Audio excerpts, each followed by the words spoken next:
افغان حکومت یعنی اشرف غنی د منظور پښتون د بندي کېدلو په جواب کې څنګه د پاکستان په سفارت بندیز ولګولو ویډیو وګورئ چې په هر څه خبر شي. ګرانو مینوالو السلام علیکم، ستړي مشي، وخت مو په خیر. حکومت کابل کې له کشمیر سره د پاکستانیانو د یووالي د غونډې اجازه نه ده ورکړې.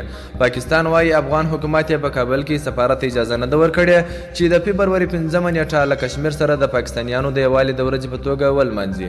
پاکستاني چارواکو خپل رسنیو ته ویلي ټاکل شوی و چې د پاکستان سفارت د کابل په انټر کانټیننټل هوټل کې له کشمیر سره د یووالي د ورځې په مناسبت غونډه ونیسي، خو افغان حکومت ورته اجازه نه ده ورکړې. سرچینه وایي افغان چارواکو په کانټیننټل هوټل کې دغه غونډې ته د ریزرف نیول شوي تالار هوکړه هم لغوه کړې او پاکستان یې رخصت کړی دی.